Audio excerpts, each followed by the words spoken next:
process of some digital technology or registered software. So what I'm saying is that the act identifies how you get labeled before you can benefit from a lot of the things that the act seeks to achieve. And then one of the co-founders must be a Nigerian. I think I would then say that some of the things that the act is meant to then achieve, should you have qualified, will be to enable the country harness its digital economic potentials. We do have a lot of it. Periodically, we would hear some of the investments or the big moves by some of the big companies. I mean, we have a company under 6 years or so moving into as many countries and being categorized as more capitalized than most of the big banks that we have. In that, I'm talking about Flutterwave, for instance. The business is built on the digital economic principle, and the potential is largely untapped, despite some of the success stories we've had. And then the Startup Act also seeks to enable ease of doing business. So it has a lot of things that speak to even how taxes happen, how taxes can be deferred for startup labeled companies, how those companies can have ease of access to funding, investments, and how even provides for venture funds to be more at home investing in startups like this. It's, like I mentioned earlier, as an executive initiative, but it's a co-created act. This means that the initiative has the buy-in of the users and the ecosystem. Then it provides for access to finance, not just from the government, but from venture funds that seek to invest in Nigeria and Africa as a whole.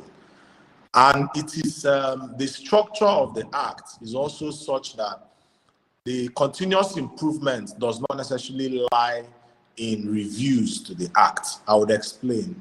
The way they created like the Presidential Advisory Council headed by the President of Nigeria itself and by identified key stakeholders and by the Secretariat being in need, that enables the ecosystem to present improvement opportunities that will be approved and ratified at the Presidential, at this Advisory Council, to the point that it also becomes law without having to go through the whole chain of National Assembly and the rest. And then finally is the fact that there is, because of the way the act is structured, there is room for state adoption. Some of us may have come across news already that points to states that have already started looking at adopting this act, and even beyond the states, the African continent.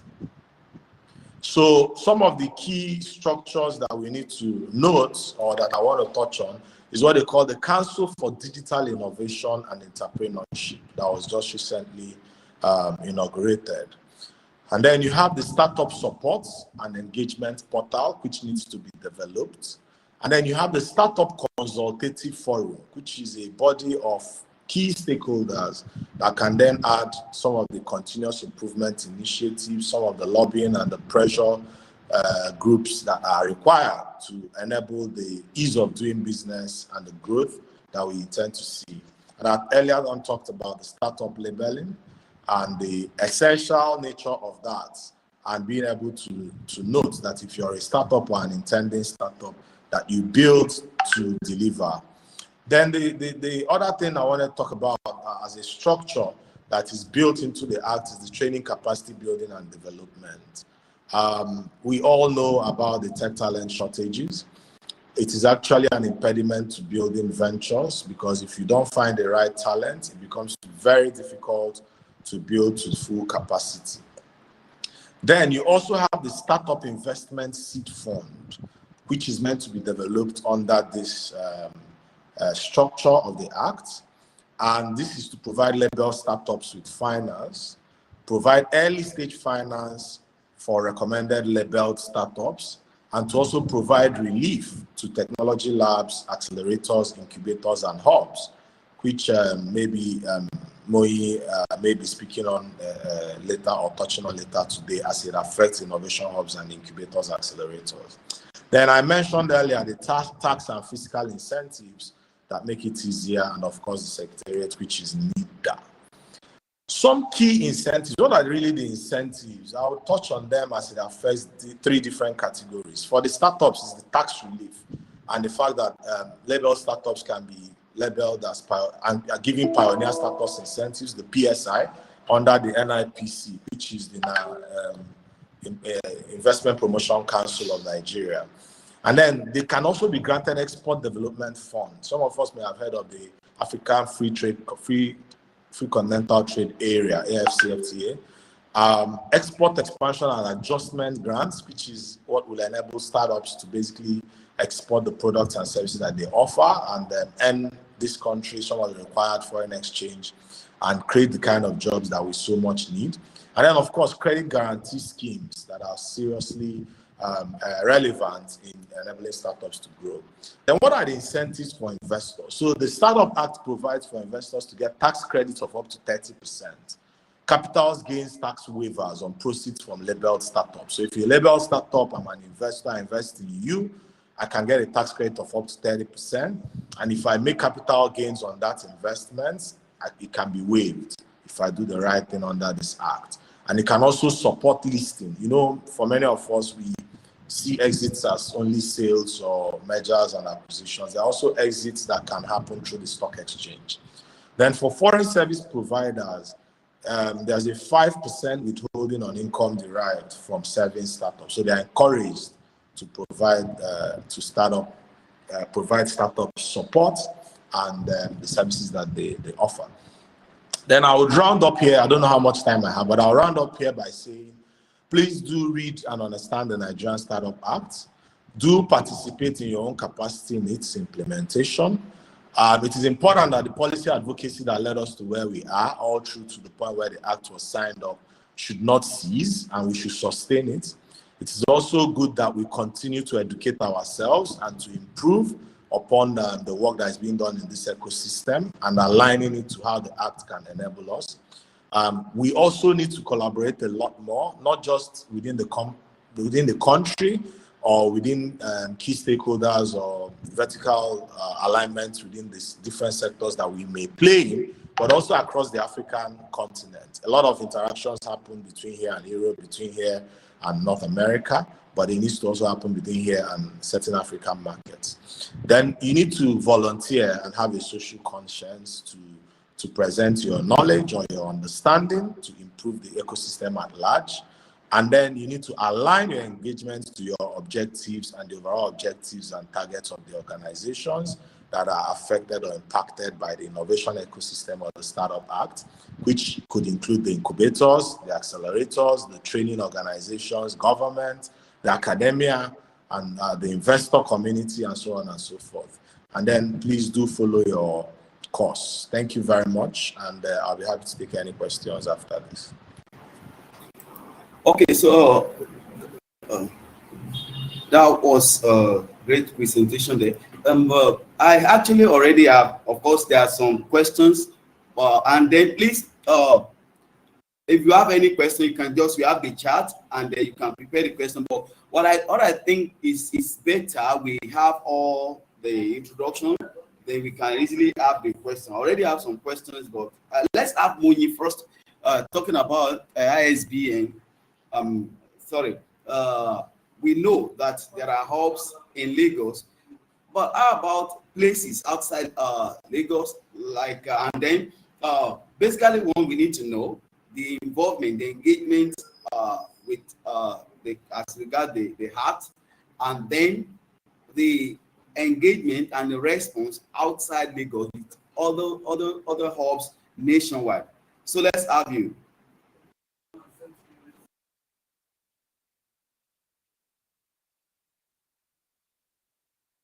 You have Moyi there? Yes, I'm here. Good morning, everyone. I'm sorry about my background noise. I'm in a public place. But can you hear me? Yeah. Okay, good morning, everyone, and thank you for having me. And it's ISN, not ISPN. and that's Abi. Innovation Support Network. So Innovation Support Network is a non-profit organization, like a business member organization of technology, entrepreneurship, and innovation hubs across Nigeria. And ISN was formed in 2019 when about 75 hub members came together to form a community and a network to be able to um, drive policy advocacy, create linkages to access to funding, to development partners, to academia, and just to push for policies and laws that will support the innovation ecosystem in Nigeria, the growth of the innovation ecosystem in Nigeria. As we are aware, the ecosystem has been growing in leaps and bounds in the past years, and it was important to come up with this organization to stand as one voice, to be able to advocate for policies, and also to provide capacity building, because this is like a new the innovation ecosystem is pretty new in this part of the world. And so the aim of the organization is to ensure that there's capacity building and there's access to funding, access to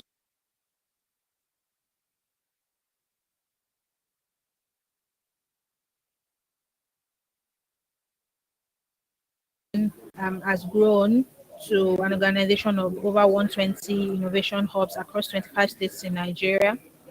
And these hubs include co-working spaces, that's places where remote workers can go to work from, um, to innovation hubs that provide acceleration and incubation services to startups, young businesses that are trying to break into the system, as well as enterprise development centers that provide business support services to MSMEs and to entrepreneurs to help them grow their businesses.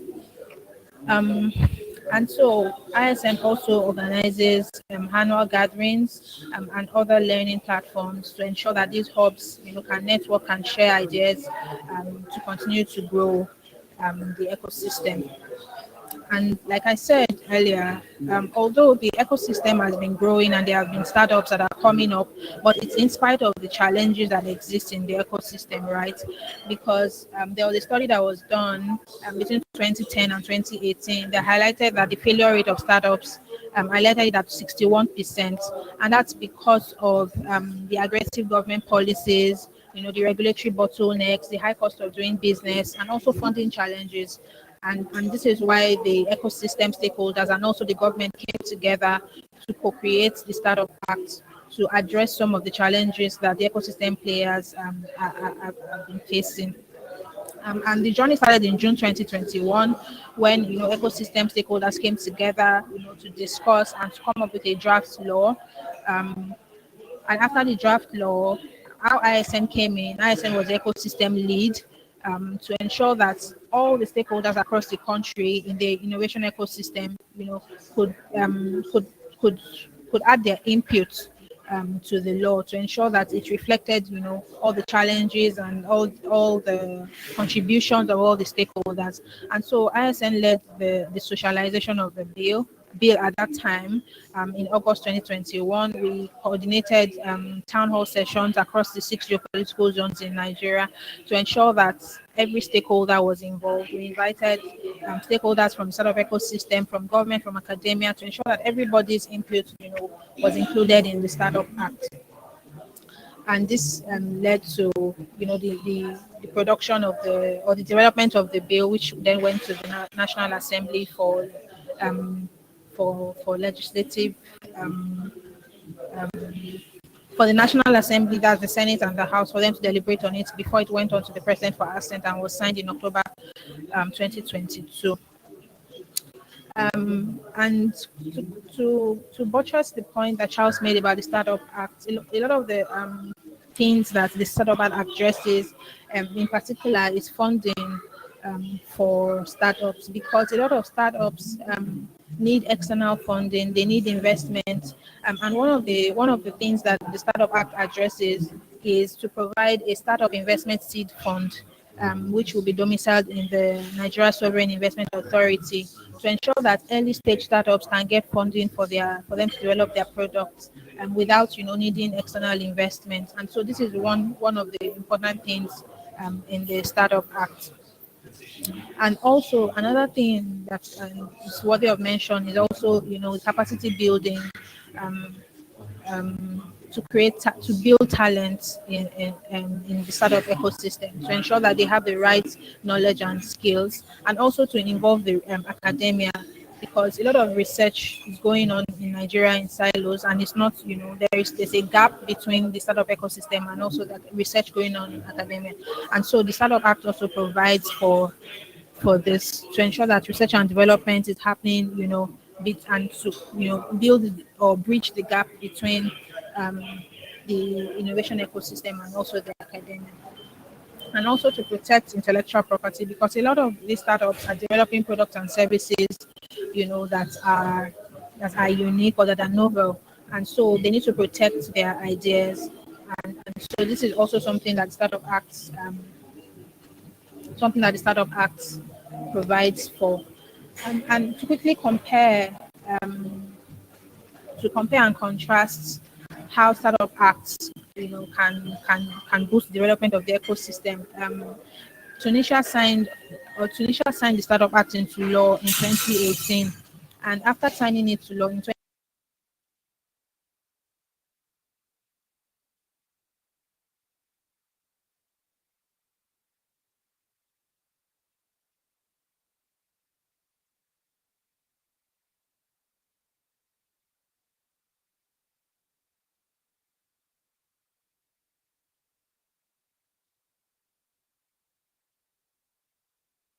that went into that applied for startup labeling in July 2022. So this just goes to show that when there is a regulatory framework, when there's a legal regulatory framework for the development of the ecosystem, it allows the ecosystem players to be able to develop their products and services, and also to come up with new ideas that will also contribute to the economy.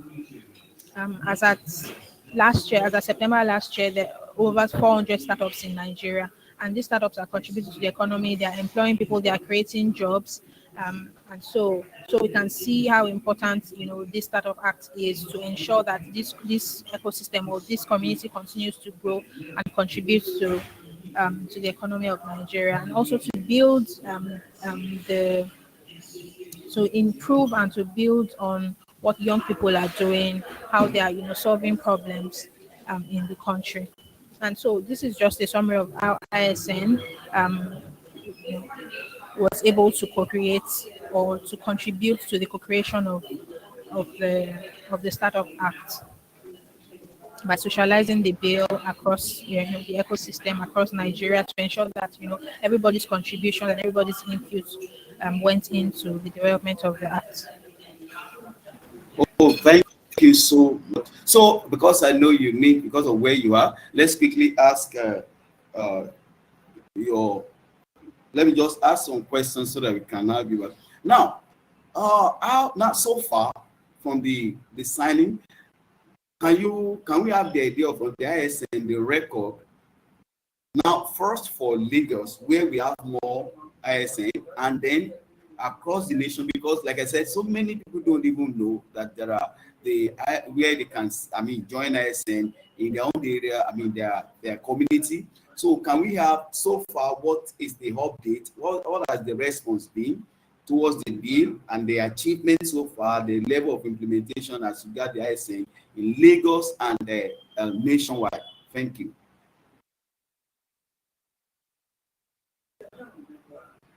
Okay, thank you. So since the bill was signed into law in October 2022, like I said, the bill involved all the stakeholders in the ecosystem across the country, not just in Lagos. I know that we talk about Lagos because Lagos is like the hub, like the center of innovation in Nigeria. But all the other states, were all the contributions and inputs from other states were also reflected in the Startup Act. And again, one of the positives from the Startup Act is to encourage innovation, encourage the development of innovation in other underexplored regions, away from Lagos, away from Abuja. And so this is one of the reasons why Startup Act was developed in the first place, because a lot of these places, Lagos and Abuja, are kind of saturated with hubs with startups, and the Startup Act is also aiming to support other states to ensure that young talents in those states can also develop products and services that can grow into startups and into businesses as well. And since then, um, since the signing of the bill into law, the implementation process is ongoing. So NITDA, that's the Nigerian Information Technology Development Agency, is the secretariat for the council that is leading the implementation of this bill, of this act. Sorry. And since then, um, NITDA is also doing some sessions to ensure that everybody is carried along, everybody is aware of the act as well. Um, sorry.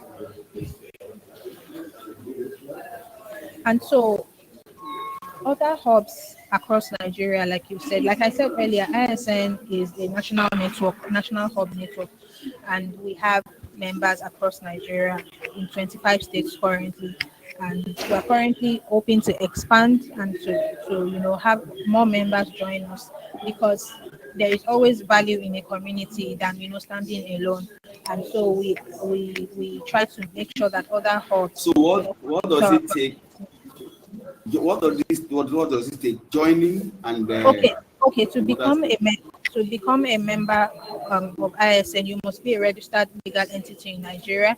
You must be registered to provide innovation services, maybe a co-working space, maybe an accelerator or incubator, or maybe an enterprise development center that is providing business support services to MSMEs.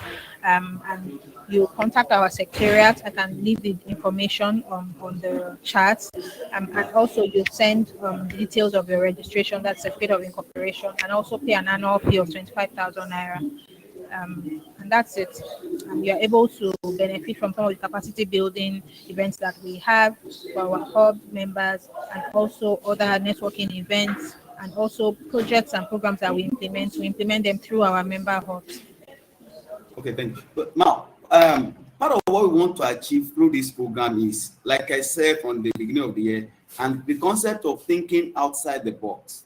It's really, so we're looking at, let's say, for businesses, for those in businesses that probably they want to scale, and not knowing much about the hub stuff, is there any arrangement that, okay, I have the money, I want to set up an hub, but I don't really know much about this? Is there a plan of support, collaboration to make such happen? Because as it is, we should be thinking, when the process of thinking outside the box, we should be thinking of scaling. And it's one of the things we want to achieve with this forum is for MSME who don't really know much, but they, want to go into other businesses. Is there what opportunity do we have there, and how can such happen? I don't even get the question. Sorry, can you come again with the question? I didn't really quite. I'm talking about, I said, this is about thinking outside the box. We have some people that they have established businesses, MSME, and we are talking to MSME right now. And so I'm not asking of diversification or way of, okay, I think I have some money. I want to have an hub, but I don't know much about it. In ISN, is there any plan or program that can help such people to establish their hub with the help of ISN? Is there any arrangement like that? Because we really all need to think outside the box to achieve this together. So, like, if I'm in a state that there's no hub, and I'm thinking of, I want to be part of the hub, and I need to have an hub. I'm not a techie person. I'm representing someone now that perhaps has other business. So, is there opportunity for people like this, and how do they come in if there's opportunity?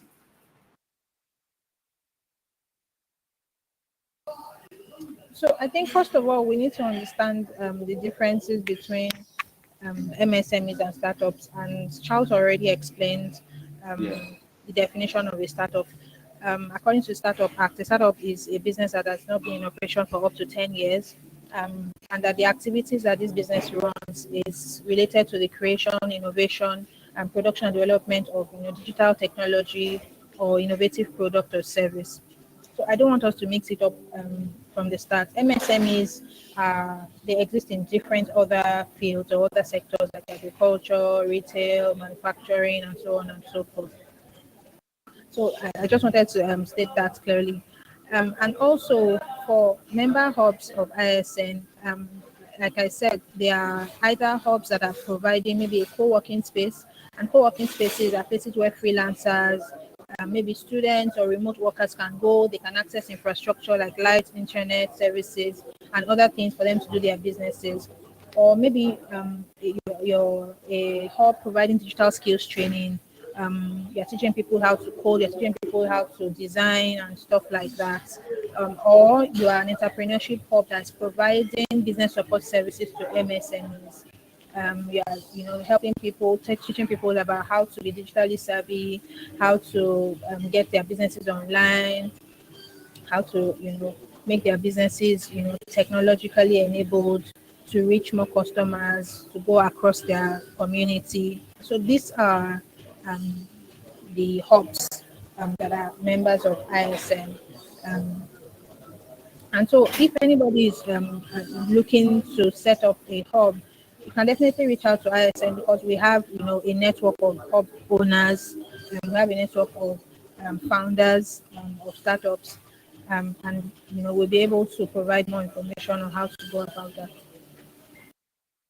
Thanks so very much. So we have thank you for your time. So we have to get back to Charles. Like I said, I have some questions before we go to talk to startups representative.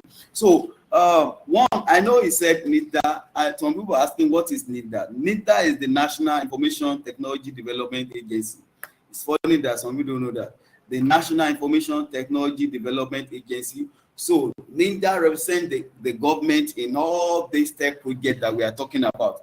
So Mr. Charles, so I have this when you talk about the free trade and then you talk about the tech talent shortages. So I want to ask, in the bill and then even for the accelerators and incubators, what effort are we putting in place to get to the grassroots? Because what I've discovered in that is that for so many policies and bills, many of these are only stopped at the urban level. When I mix with the people in towns, in villages, it's strange to them. The truth is that it's strange to them. They don't know what you're talking about. So what efforts are we making to find this project across to the grassroots? That's one. Then the second one, how do we affect the system of education right now? EduTech like for EduTech project, the information has been all out. Yet, I mean, so many people that are supposed to take advantage of the EduTech grants are not even taking advantage because they don't even know about it. So how do we get all this stuff, all these efforts to the grassroots, and then how do we affect? Because if we still have the education system we have in the country, I don't see how it's going to blend and help for us to really help the tech talent in Nigeria. So what do we do? Thank you. All right. Thank you very much.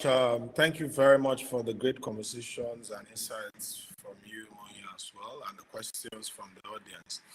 I'd say that for your first question is how do we take this to the grassroots? The first being of most of the acts and policies in most emerging markets, not just Nigeria, is the very big gap between what those documents say they want to achieve and the actual implementation on ground. This may not be so different from the Startup Act, but there are a few differences I want to point out. One of those differences is the fact that this is a co-created act, like Moi clearly spelled out how even ISM played a key role in involving the hubs, having the regional meetups and interactions, and enabling people from not just in Lagos, Abuja, or Port Harcourt or Kano understand a bit about the fact that the act can enable them do what they are doing better. Then the other part is the fact that you cannot totally domesticate a startup act at the village community levels directly. It is an indirect impact, and I would explain. If a hub, for instance, in Ife understands the Startup Act and is able to build an innovation community or a startup community and finds startup founders who develop solutions to their local problems, maybe it's agriculture or logistics that enables them move food or wood or something, and they, through interactions with this hub, the learnings that they get, the label that they get, the access to funding, the tax credits or tax reliefs rather, they build this solution, it becomes scalable, and they become buoyant, they can create jobs. They can also empower whole communities, but not just in the community where they started from. Now, like using the IFE example, they can also enable research coming out of the university to be commercialized. If you are doing, if you're in mechanical engineering and there was something you could build in an agri space, in IFE, using that example again, and all you could do was to build it and show students, but you don't have access to market. A startup or an innovation hub there can work with you, put you together with startups or investors and commercialize the output of that research, which is some of the kind of work we do out of Raw Nigeria Hub in UNN, which I helped to found some years ago. So that is a sort of indirect impact.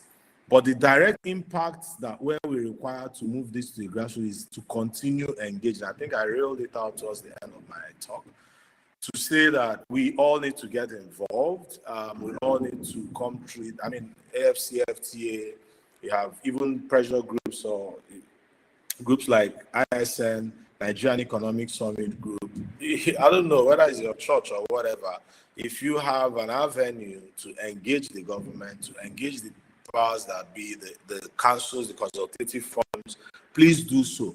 Some of the things that we don't do enough as a people is to actually demand what we expect to see. Instead of that, we typically would complain. So I implore on all of us today to demand what we expect. Read the Startup Act. I think that's the first thing I said. Read the Nigerian Startup Act. Understand it. When you do, then you are able to see how it affects your life, the things that you do, the businesses, your community.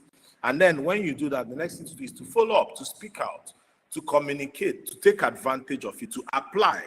A lot of times people say you can't get this, you can't get that. My experience is that most times when I did, I got what I was looking for. So I'd say let us adopt that approach even in this situation and use it to our benefit. It is one of the greatest and most powerful inputs to the digital economy that we have just signed, that has been signed into law. And we need to use it to lift a lot of people out of poverty. We need to use it to create better lives for ourselves, Nigerians, and even the continent at large.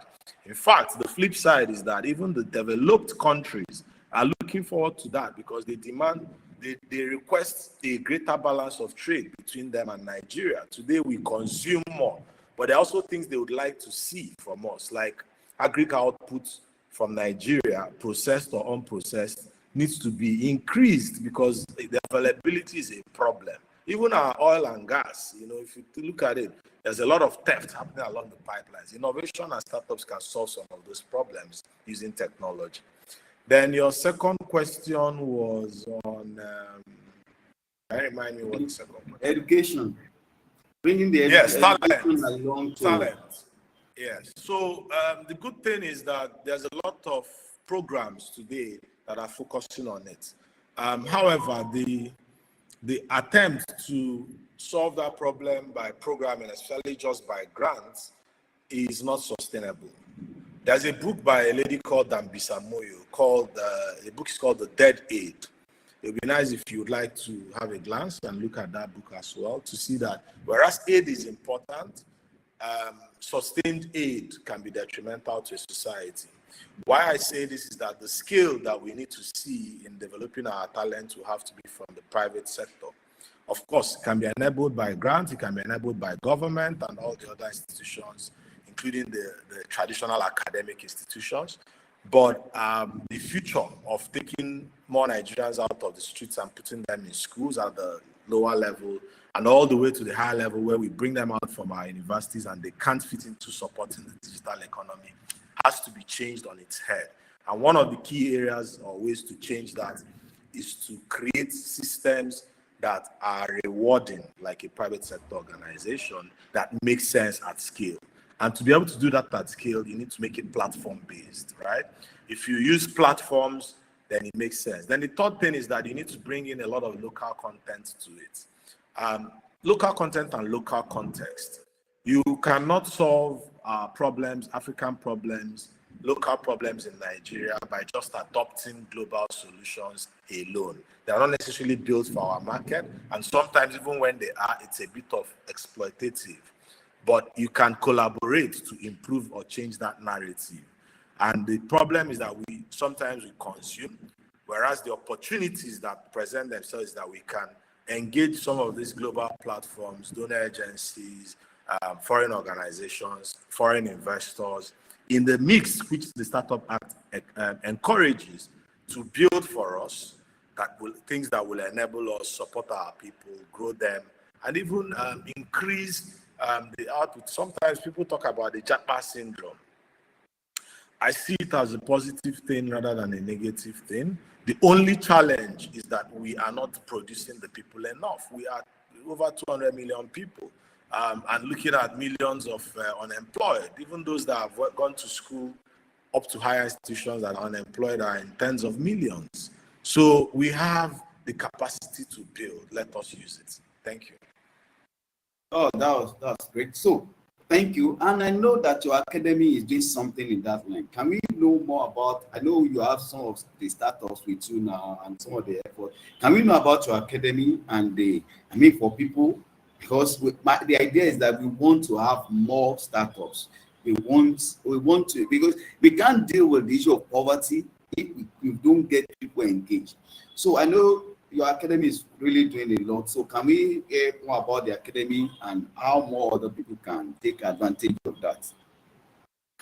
Okay, I founded an academy called TechQuest STEM Academy, which the core was all starting about 2015 to train young people on their first lines of code. And to date, we've impacted over 40,000 people and counting. But in the last 4 years, just before COVID, I think, 2019, we tilted our focus to those above 18. The reason for that is not far-fetched. The unemployment rate was increasing at an alarming rate. And we thought that the work we do, if we focused our effort on those that are near to the workforce, then we could help abate the crisis that we are seeing today of unemployment. But not just unemployment. On the flip side, venture building has become very tough. So at TechWest, we currently have programs that enable people learn things from web development, cybersecurity. Data analytics has been one of the hotkey programs we are having, because we suddenly found out that for our data analytics courses, the programs were not being subscribed. We are being subscribed more by people that we are reskilling. So these are like people, someone that spent 10 years in the bank, very well experienced, very well trained, that suddenly understands that they need to play more in the digital economy with the knowledge and the expertise that they have. And for those programs, we deliver them physically at our academy here in Lekki, but we also deliver programs across the country as program level. So for instance, last year, one of the programs we did was to reach 10,000 people, which is still ongoing, meanwhile, not concluded, supported by IHS Stars, actually, as a sponsor. So that program was to teach teachers, that are taking senior secondary school students, so that by the time they understand that, they're able to have the basic level of training even before they get to where they can begin to work. Because coming out of secondary school, you're doing about 16, 17. So in a year or two, you start seeing that the person can easily join the workforce, even as a student of undergraduate or polytechnic. Now, we also have other tools like on App Store, on Play Store as well. We have the Mission T app, which is basically an app free. It's free for download. It's sponsored, that's why it's free. For you to be able to download and learn using resources that have been contextualized with content from Nigeria. We develop that content, and it enables you to, and it also uses technology that takes into consideration our environment. So for instance, if you downloaded a video that you needed to watch, you don't need to download it again as long as you're on that app, because we understand the high cost of data, and it's on mobile because we understand that Nigeria is a mobile first nation. So these are some of the things that we do at TechQuest. Currently, we also have programs where we enable people to learn and pay later. So you come into the program, we assess your competence, your capability and suitability for these programs. And it's either you go through one of our financial partners to get funded, to go through your learning, or because we believe so much in the quality of the training that we offer and how it can enable you get the right kind of work or the work that you deserve, both locally and internationally. We do also offer what we call student loans, where you take these programs, and then after the program, we help you to get set up, get employed, and then we can provide you with then you can begin to pay back after that. So these are some of the things that we offer. And then we also have people that want to pay outright. We have a lot of workers who come in and they just want to be brushed up. A lot of people that want to japa as well, who want to be able to work from home when they arrive their destinations, also come to us for us to enable them do that. And currently we have a program where we're actually looking to develop people who will sit back here in Nigeria and work for foreign organizations through some of the partners that we have acquired across Europe and America. Thank you. Thank you. Now, something is coming to mind. Now, with your academy, I'm just thinking, and because I know we have so many people following Empower Africa project, this is another opportunity. I'm just thinking, imagine someone you mentioned Ife, someone in Osun State can come up with an hub and then approach the state government. So I think it's another way, because some of these projects, if you have an hub, the state governments in different states can partner with like the TechQuest Academy and make things happen. Or I'm just thinking, as you were looking at, okay, can't we have a kind of collaboration that there can be an hub, someone has solved the issue of an hub, we have academy, we have the institution bringing up the academy, then the government, that at the state and the local level, who are closer to people, can come up the kind of maybe outright payment or support, subsidy, or what have you. What can you say about that? I think everything is welcome. My statistics tell me that we have well over 27 million people in Nigeria who can jump into the digital economy space immediately. So any idea is welcome. It's a drop in the ocean. Recently, we've spoken to almost 50 training organizations across Nigeria because we have a platform launch coming up next month called Exude. And what we found out is that it is beyond wanting to train. There's also a capacity deficit in people really understanding what training to plug into or where and how to do so. So we will also be trying to close that gap even before they start complaining that they don't have money or they don't have time. They don't even know exactly what to do. So there's a huge gap all around, from the entire value chain of people that are graduating from school not having the basic skills to learn or to be able to contribute to the digital economy, all the way up to the training organizations who have excess capacity. It will interest you to know that we have what we call the CBT centers, where they write CBT centers where they write JAMB and stuff like that. And you find out that most of those computers are computing power that are lying fallow, sometimes as high as 50 to 70% of the year. Because once they write JAMB, they leave the computers and wait for the next CBT exams. So these are all the things that we are looking into to see how can we, so to us, one says, I don't have computer, that's why I can't learn this. So, but if you bring that all into an ecosystem, or the hubs too have vacant spaces, power and internet being provided, and people are not coming in there to use it. They sit at home and say, you know, we don't always have power. You know, but if you got in there, the training programs that are free, sometimes there are some that are paid and subsidized. There are seats for you to use and work, and all these things are not being utilized. And that's some of the work we're trying so hard to do at ISN, but there's a lot more work for everybody to do. With the TechQuest and all the other organizations. Thank you. Yeah, thanks so much. Thumb up for ISN. So now we're talking about startups. Connect.com is one of the indigenous platform. So when you talk about and that's why I want to ask this question: what has been the response of people towards indigenous product? Response as in having I think I need to hear from Charles first. I mean, from some of your key guys, their product. What has been the response? Where I'm looking at other web conferencing platforms compared to Connect, for example.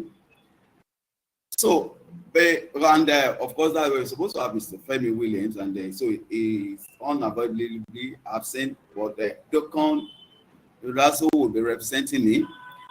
He is the head of marketing for Connect, the Newwaves. But before he comes up, let's hear from, kind of testimony from Mr. Charles again, as regards to startups and the product. Indigenous response. How do people respond to? We always say buy Nigeria, promote Nigeria. But what has been the tech experience as regard to the startups, as regard to the product?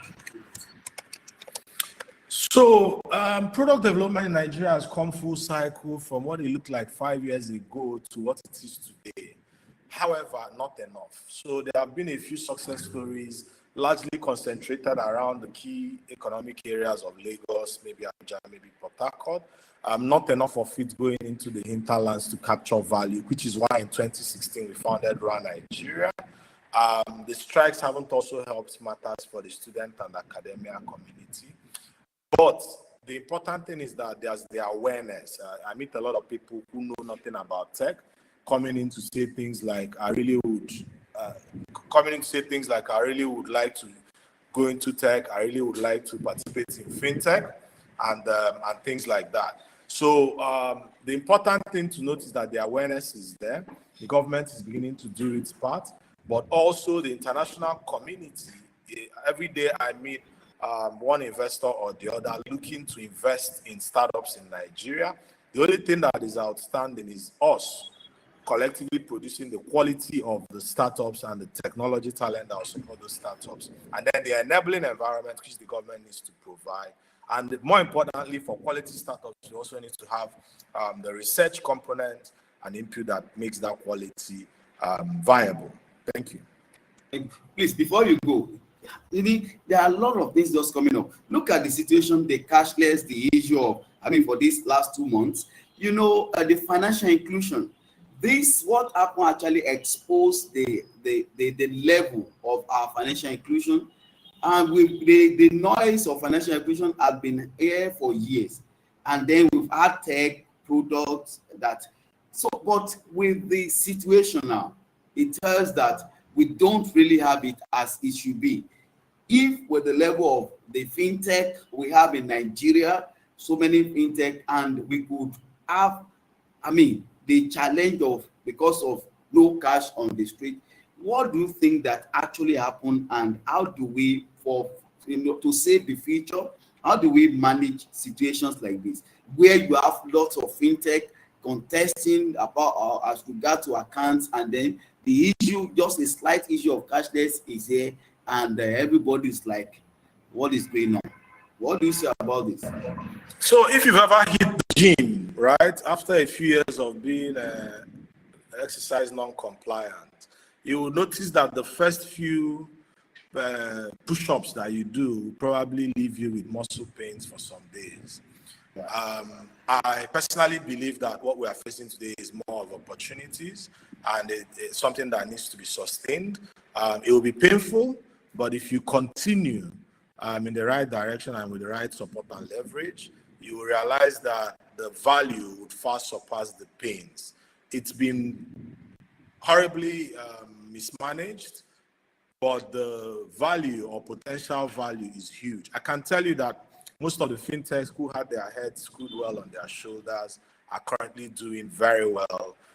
They've experienced multiple growths in different areas. They've developed products that they didn't necessarily have to test because the market quickly tested and validated it as a solution. But it means that there's room for growth, development, and improvement of even the existing solutions. The traditional banks need to shape up. If not, the kitchen may get too hot for a lot of them. That I foresee quite a few maybe mergers, consolidation in the traditional financial services setup. I see the telecoms maybe sooner than later playing a key role in the country, but I see our financial startups growing from strength to strength with the kind of policy that enables startup. But it is important at the same time for balance, where people don't have to suffer the way they've suffered in the past couple of weeks. Thank you. Thanks so very much. You, in fact, we really appreciate. So now let's have some of the Dokon representing Newwaves. Like I said, Newwaves, they give us connect.com. Connect is, for now, for me, is the best platform for Nigerians because you don't pay in dollars, you pay in naira. And you can even see some of the, when I use it, you can have a chat, and at the same time, you can have your chat into what they call Connect Doc. So here you can actually type out documents. Okay, Oladipo Kasim. Okay, someone is raising hand. So you can actually have the document. So before we have document, let me have Oladipo Kasim, Olariwaju, let's have you. You can unmute and let's have you. Thank you.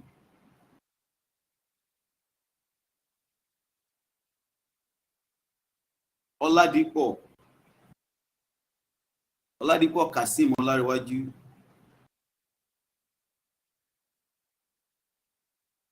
Can we have you?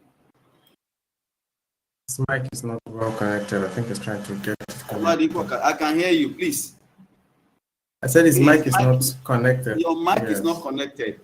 Please, your mic is not connected. Please, can you type your question in the chat room so we can have that in the group chat, or you? All right, if we have the question, we will ask. So, let's have you as regard the startups. Like I said, I really want to know your opinion about the bill, and then how we can have more Nigerians patronizing the startups product, the indigenous product, and again for our startups to think of global products. I mean, Facebook, WhatsApp is here with us, so our products should be anybody anywhere in the village they use Zoom, for example. So my concern is, how do we have startups that will be globally thinking, not just something for I use an example. Many internet providers, if you go to Highland today, you will see hundreds of internet providers, and they don't have their presence on the mainland, Lagos. That's Lagos alone. Not like now talk of internet providers that they are just in Lagos, Abuja, Port Harcourt, and not in any other place. I mean, so how do we? I mean, I want to see where we can have the product, the digital products in different places, digital concepts in different places. So let's have you. So let's have you. Let's hear about from your angle, the Newwaves, and your experience so far as you got to connect and all this stuff. Thank you. Dogon, over to you. Okay. Thank you very much, sir. Good afternoon, everybody.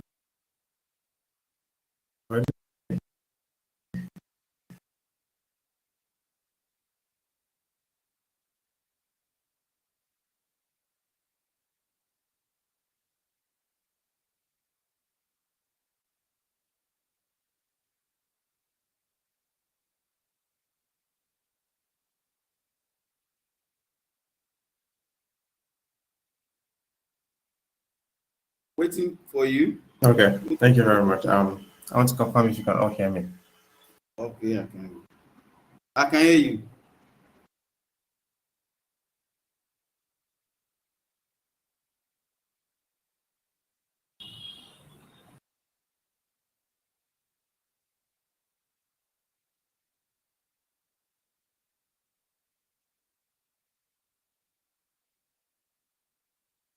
So,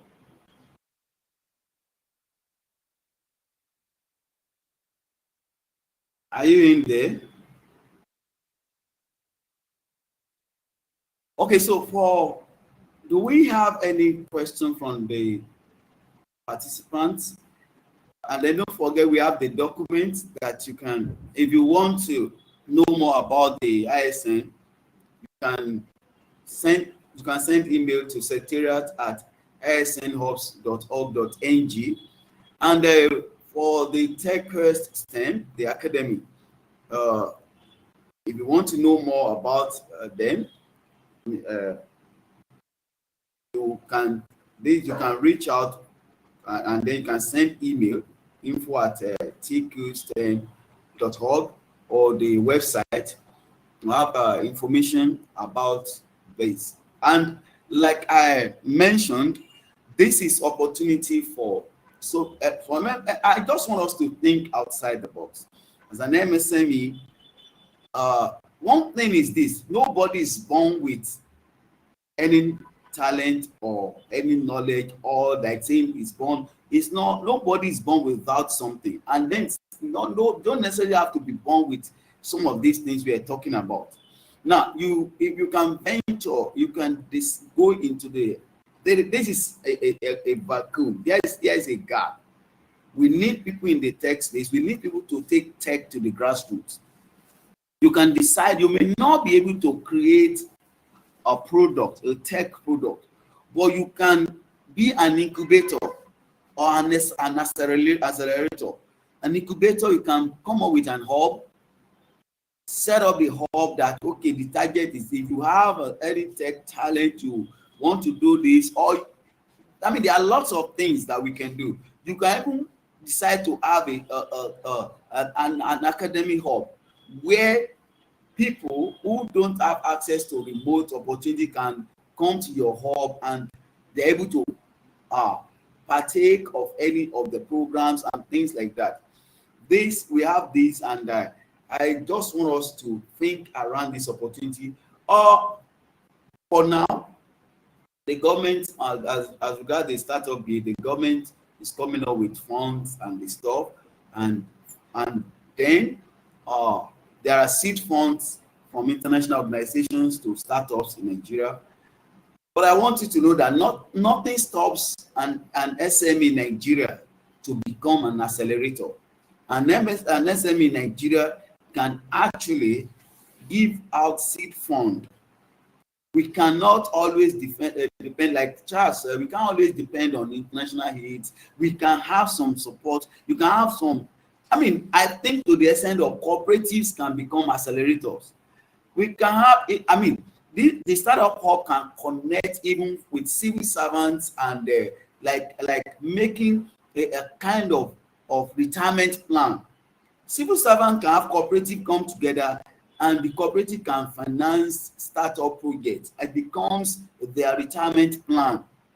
We should begin to think outside the box. We should begin to think how we can make things happen. This actually for me is my face. Okay, so this for me, we don't have to wait like it's government doing this, government we have to do this, government, and then something must come from over.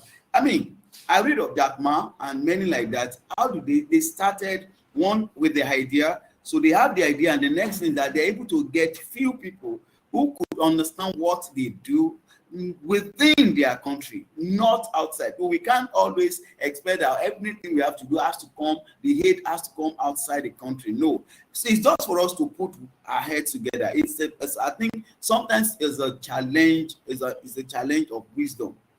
And now, I feel at the state and the federal level, we should begin to consider that how about having the civil servants, you have your cooperatives, then it can become an idea that, okay, we can set up an hub, we can begin to invest, we can be saving as a retirement plan, and using this to build tech projects. Usually we don't have it, we are civil servants, we collect salary, but this will run and it will become our financial strength at retirement. How about that? Because I just think that there are a lot of things, that are different ways to think. And then as business people, you are not a civil servant. Business people can set up cooperative that our focus is to be part of. Our focus is to be part of the startup act. And the business people, you can, from a cooperative, you can begin to have that's when you set up a multi-purpose cooperative, you can begin to have some funds that, I mean, for the hubs and then for support of tech products.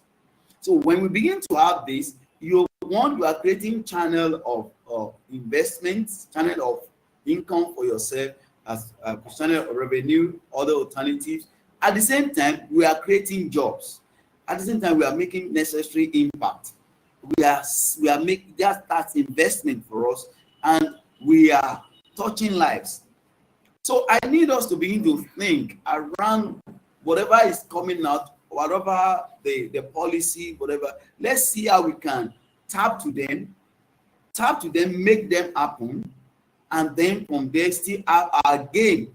So if in your state, for example, you notice that there is no hub, then you can call the ISN, and then you can agree with, you can, another thing is you can, of course, you set up a team, you can be the founder, the accelerator, get some youths together who are in the tech space, who are in the tech line, and make them supervise that project, put the set up and hub there, and there are so many programs today, there are so many programs that they are fully sponsored online, fully as in sponsored, completely sponsored, they are online, that many of our youth don't have access, because even when they have access to sign up, they are not able to start the program. We have the program of 1 year, 2 years, 6 months, project management, data analyst, and so many. But many remotely, because of the power challenges,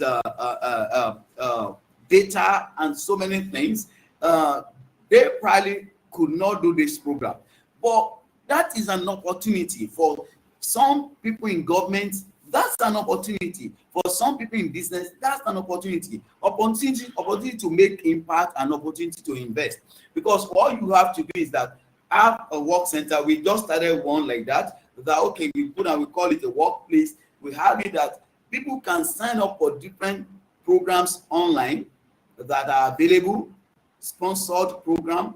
It's a full 4 months, 6 months scholarship that are there. All they have to do is they walk in to the work center, and they come to the work center, and they are able to start the program and finish the program and have their certificate. And then by totally we are making our youth employable, because for now the rate of employability in Nigeria is low. It's low because this man, some of the certificates, some of the knowledge, skills they need are not there. So if you have an hub, you can help for employability, and at the same time it becomes an investment to you. For example, we are talking about the Japa. If you want to Japa, you must have something upstairs. You must have certificate. That can be a business for you. You can decide, okay, before you travel, we can help you. At least you can have something. So they come and they have those opportunities, like they think the STEM Academy is something that you can host in your state, in your community, and let youth partake of that. So because you see so many bankers, 20, 25 years, once they are not in urban, the next thing is that they become like they cannot, their life is, no, we can give them life. We can give people around us life. So let's think of how we can be part of this, the Startup Act, how we can maximize it for community development, for financial empowerment, and for impact, for human development. So let's have, don't forget your lines. We need to know how we can have many of our startups be globally minded, not just for a community. And then the response, what should be the response from the people, the Nigerians, the Africans towards our indigenous products? What should be the response towards Connect? Let's have the experience that Newwaves has been having around Connect and what have you. Thank you. All right. Good afternoon, everybody. Can you hear me? Yeah, very well. So I really do apologize. I had to change my internet service provider. So, so yes, my name is Relasu Dukom, and I'm representing my CEO. I serve as the marketing and strategy officer for Newwaves ecosystem. And on the Newwaves ecosystem, we have the Connect platform. We're currently on the Connect platform where we have conference calls, and then we also collaborate as a people. So this particular platform makes it easy to collaborate as a team, and also not just take calls. It also helps people who are in the e-learning space because it has other features that makes it easy for them. And we have been working for about 3 years now, and well, we qualify as a startup. I also want to thank, before I move into the bit of what I want to thank the ISN person as Ms. Moi, and also trying to remember his name now, Mr. Charles, for the in-depth analysis and then opportunities they have also brought to the fore. So as a startup coming from a third world country, you are having virtually every odds stacked against you, because already some of the solutions you're trying to work on makes it a little, you're fighting with already established forces. You're fighting up against already established forces, and then you need to not just have your work cut out for you, but you also need to be super resilient. That's also one of the reasons why we have a lot of startups in Nigeria, and also by extension out of Africa, very, very resilient. Their ability to adapt fast, their ability to innovate almost on the spot because regulations and other things. So our experience as a company building Connect and then trying to get it to scale globally, and also to see how we can have our own supporters. I think without mincing words and then giving honor to whom honor is due, we also need to really appreciate the work that the team that came together to propose and work together on the Startup Act have done. We really need to appreciate them. We really appreciate them for the work they have done, because this thing that has been done and that eventually got the presidential assent is going to, in no small way, reduce the friction that a lot of startups have had over time. Having said that, adopting solutions from local startups, by local I mean startups from Nigeria, has still been a major issue. So for instance, we reached out to a couple of federal government parastatals. I wouldn't name names. So we reached out to a couple of them, and then we offered them solutions. Of course, Connect is able to do everything you can imagine a collaboration tool and communication tool can do. And we offered this solution to them. And the challenge we have faced is that a lot of them are yet to understand the implication of mass adoption. So you have people at the head, at the upper echelon of these parastatals adopt this solution, adopt the Connect platform, but you have the people at the other branch offices struggling to adopt it simply because, the mindset is, oh, it's a Nigerian company that did this. No, no, no, we want something that is from an American company. So when you mention people, like you say, zoom. And then they begin to, so it has been a difficulty in trying to um, get the people to trickle down and adopt this particular solution. One of the ways we can break that barrier or we can reduce that barrier is partnerships, collaboration. Conferences like this make it easy for you to get the word out, let people know your struggle. So, for instance, now we have the National Orientation Agency. Um, I believe that once the Startup Act begins to kick in full effect, we'll begin to have people like the National Orientation Agency begin to talk about how you can offer support to startups, how you can offer support to companies, how you can offer support to local businesses, because this is something similar to what nations like China did. Now, I'm not going to say what they did was either right or wrong, but they looked at themselves and they were like, "Oh, see, we want to be global, players, we want to be very influential in what happens in the tech ecosystem. But hey, we have these big players that are already that are more like Goliaths against our indigenous products. So what do? They looked inwards, they looked at the economy, they were like, okay, fine, we have this number of people, this is the market. So what do? We're going to place certain embargoes and restrictions on certain businesses. And once they were able to do that, their local businesses rose to the occasion, they rose to the challenge because they had already been building, they had already been working, but it gave them the opportunity to spread their wings. And today you have the billion-dollar companies, you have the likes of WeChat, you have the likes of the Alibaba, the Alipay, and all of those things. And it has really, really helped those people, gave them confidence. And now, even when they leave that place, they have this allegiance that, okay, we need to support our own.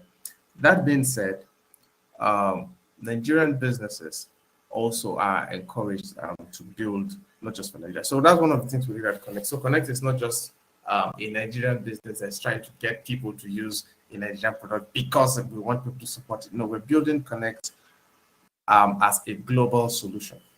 And how do you build a global solution from, in quote, a local place? You simply look at a problem.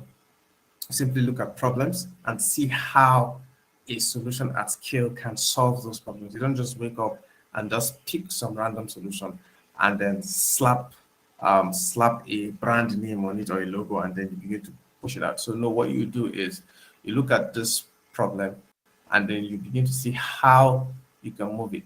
One of the ways you can do that is, I think one of the things that should have been said is the categorization of startups. So for instance, you have fully tech startups. For instance, Connect is a fully tech startup, so we run end-to-end on technology, meaning that we do not have any physical touch point. So you can run, so you have Connect, you have Facebook, you have Twitter, you have Instagram. They are end-to-end technology companies. They do not have physical touch points. They do not necessarily need physical touch points to scale. Then you have tech-enabled businesses or tech-enabled startups. So you are talking about probably things like food tech startups. You're talking about things like probably even some hardware companies sometimes, some IoT businesses, some of them. So IoT is Internet of Things. So you have some IoT businesses. They are tech-enabled businesses because some of them property technology companies, some of them do have physical touch points because they deal with construction for some of them. And then they carry out other transactions digitally to enable them to scale. So these two kinds of businesses, though they are all powered by tech, but their ability to scale is different. And the pace of scale is also different. So the pace at which a Connect is going to scale will be faster than the pace at which a property technology company that probably deals with construction or construction technology will scale. And the reason is because the physical touch point increases their risk, increases overhead, and also makes it a little difficult to attract investors over time because you need to prove again that you can de-risk you can de-risk yourself, or you can de-risk the investors from putting in investments there. So the other thing we have experienced, aside from having the parastatals, is the fact that we have people who have some form of mindset. So I mean, I lead marketing and strategy, and I've been on like countless calls speaking with people and then talking to them about what Connect can do for them. And you notice that naturally a lot of people already have some form of mindset that is cast in stone. And we're really grateful to financial technology businesses for helping us to break some of that narrative. But we also, as a communication company, will face that challenge in that when you speak to people that, hey, this platform has everything you need for communication as an individual, and also for collaboration as an entire team. Like entire companies can run on it. For instance, ISN can be on the Connect platform. You can do virtually everything you can imagine on this platform that we are right now. I mean, you can even have an e-cinema on this particular platform. We have tested it with a lot of people. It's something that we're also pushing as a feature. So you can watch movies, you can come together and watch movies on this particular platform as I'm speaking to you. You just move to the menu button. There's a menu bar here. You click on it, you see share XML video, and you just get your link and you paste it there, and it passes it. You don't even have to upload the movie. You just need to get the link and pass it there, and everybody is able to watch it. Your videos are turned on, your mics are turned on, and all of those things. You don't get any platform that makes it this possible and very simple with this. Also giving you the low bandwidth. But people have had a form of limitation, thinking that, oh, any product from a company that's outside of Africa is superior. So you need to. So what we have been doing, we've been doing the extra hard work to prove to them that, hey, you have a more superior product locally, built by local engineers here. By local engineers, I mean engineers in the country, not like they're local people. I mean locally in Nigeria, Nigerian engineers. One of our engineering leads is also on this call. Built by these people, adaptive to your local context. You don't even need to pay in dollars. All you need to do is to pay in your local currency. It has been enabled. It is way cheaper, and you have way more support. You have an entire support base always there 247 to give you that support. So this has been some of the challenges with adoption. And then one of the things we're saying, and when you're supporting companies, when local tech companies are asking for support, oftentimes people think it's just money. No, it's not just money you need. You understand? What you need first is the people to recognize the value of what you're offering before you start talking about money. Because I mean, even if you have $1 billion in support, all you'll be doing is you'll just be using that money to shove it down people's throats with regards to marketing and making a lot of noise about your product, but it will not drive adoption.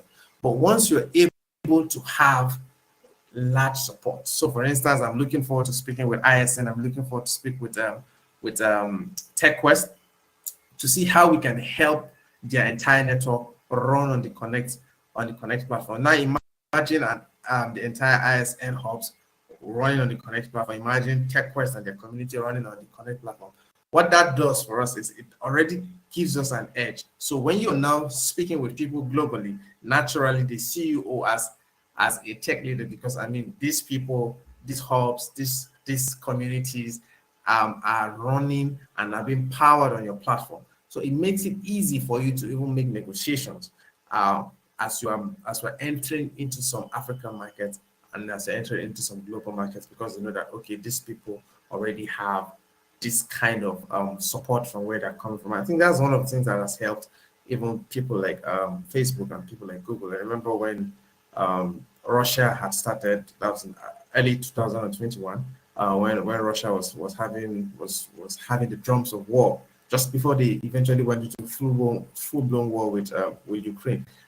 They had to send some forces to harass some of the members, the employees of Facebook that were in Russia, and then also they did the same to some of the people, some of the employees of Google at their office. And what happened was that these people, you do not have any right to do this to them, to do this to them. Why? Because these guys are representing us and they have built something formidable that is powering a lot of people. And so they had that cover. Why? Because it was just a random tech company. The government could have decided to just, hey, you know what, everybody should mind the business. But no, the government came in. As the government came in, they had that support. And of course, everything that should have been lost was protected.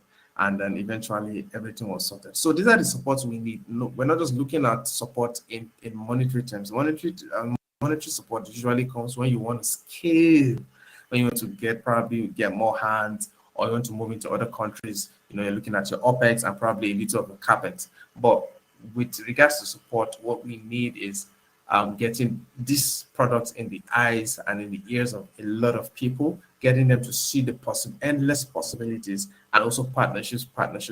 So going forward, as a roundup, we're looking. So one of the things we're looking to do with regards to mass adoption is we're looking at starting a secondary school pre-jam league.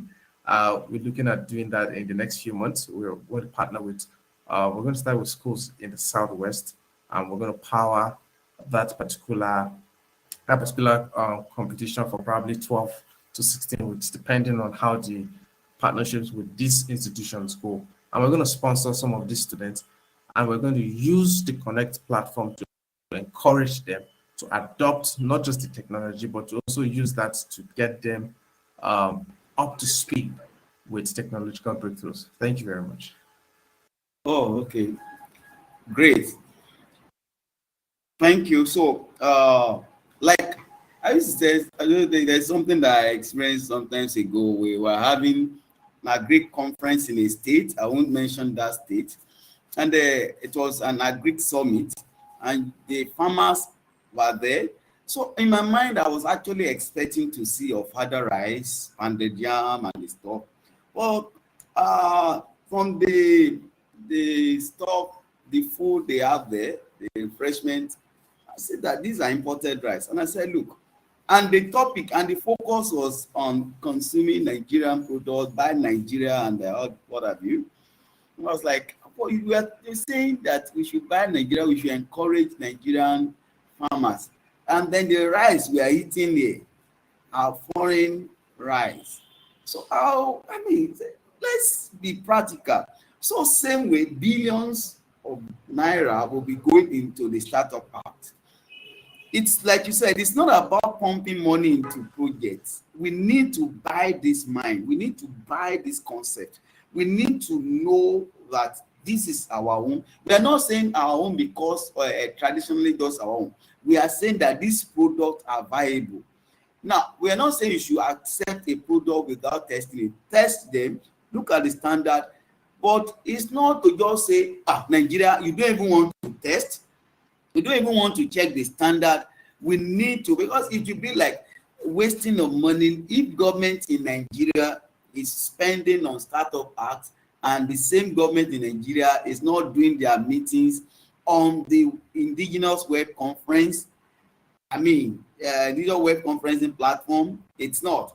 If they are not using the tech created in the country, it's not.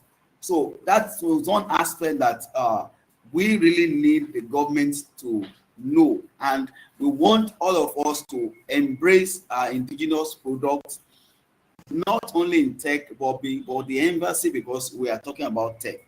So I don't know if you have any questions among the participants, and he's going to drop if you want to know anything about connect.com. Of course, I'm an ambassador. We won't connect together, but you have people. And interesting about Connect is that if you're in Zoom, you can't call the engineer to help you out. But in Connect, at least you have that advantage that this is our own. You can call the engineer to set you up. In fact, they have the training for you, one-on-one training how you can use Connect.com Connect platform too. It's such a laudable one that we really need to appreciate. And for us, like I said, in Empower Africa project, the MSME Data Awareness Conference is one of the programs we come up with to bring in products, indigenous, generally tech products and platforms. What we are doing in that we know we help to be able to solve the issue of poverty is to let the MSME imbibe, adopt digital.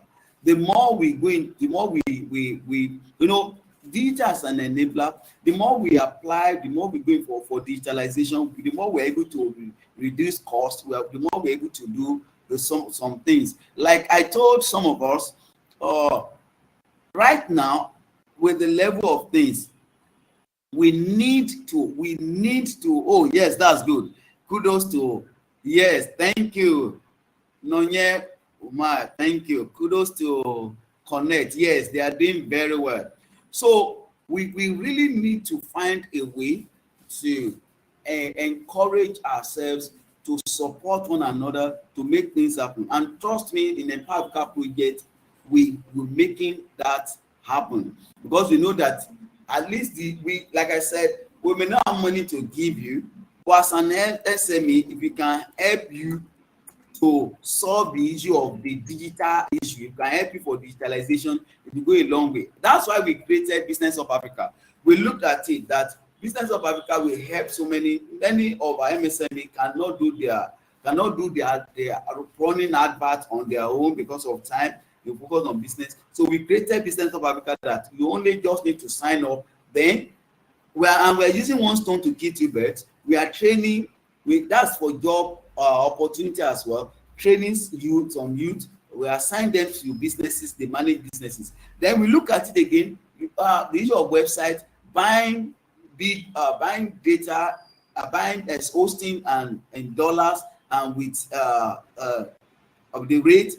We decided to go have our local hosting. We host our website. We host MSME, and they can pay naira, and we make that help again reduce all the same standard and quality. So all of us should find a way to contribute to make this nation great, to make the continent great. And look at it, when he talked about China, now the alternative by closing other products, the alternative every country, all the alternative they always use is African markets. They close, they say America don't sell to us. They know that they don't have transaction with them, and they know Africans don't have a product to sell to them. So what they do is that they come to us, and they know that we can always consume their product because they see us as consumers. But that's not who we are. We are far, far better. Now we should begin to look inward, and whatever we see, it doesn't have to be from me. We need to look inward. Anything that is from ourselves, we should begin to embrace, we begin to support, we should begin to encourage. This is what is really going to help us all. And we must believe that we can. We can. So now we have Connect, and you can always contact. If you want to know anything about Connect, go to connect.com, or you reach I'm an ambassador, or you send info to connect.com. So thank you, Dokon, for coming. We appreciate. So if we have any question, please. Okay. Oh, thank you. Oh, great. Oh, great. Thank you, Nonye. That was great. That's a testimony. Thank you so much. Please, we have any question before we end up the program? We appreciate Moni Oluwa Joseph for coming and for sharing with us about the ISN. I encourage us to be part of ISN. You have your cooperative. And like I said, we really need to begin to think outside the box. So we need people who we consider going into having an hub, becoming an incubator. We need people to become accelerators. You can bring the academy to your community. You can bring your youth together and let TechQuest them run a program for them. Let's see how we can make things, how we can work together, make things better.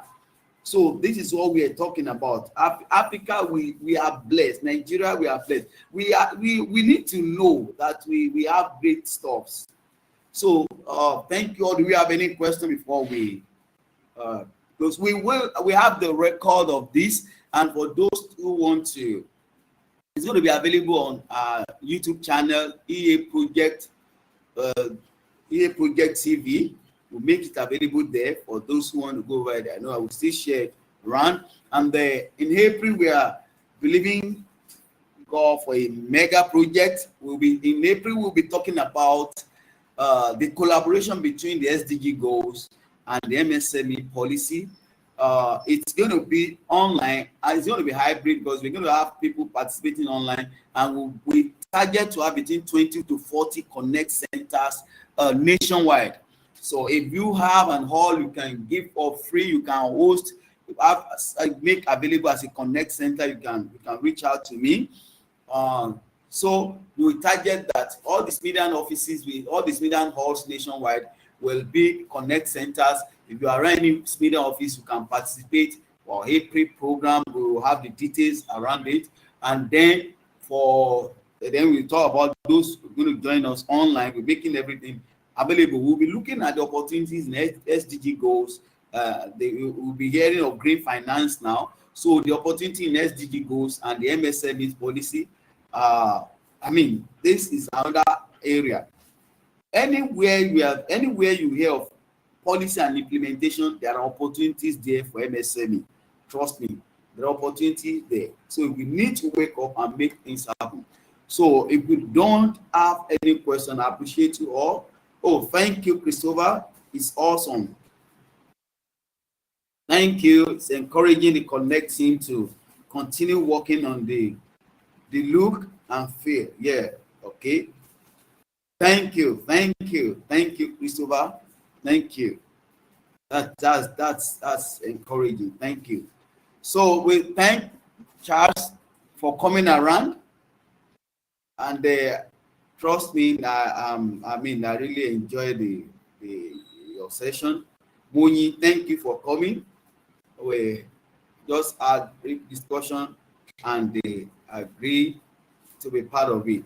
So we bring the meeting close. The recording will be available on our YouTube channel, EA Project TV. Thank you all.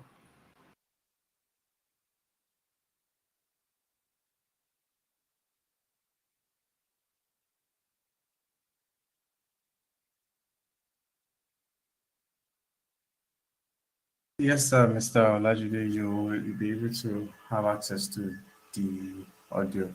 It will be sent. So once it's uploaded, you just download it directly. Thank you.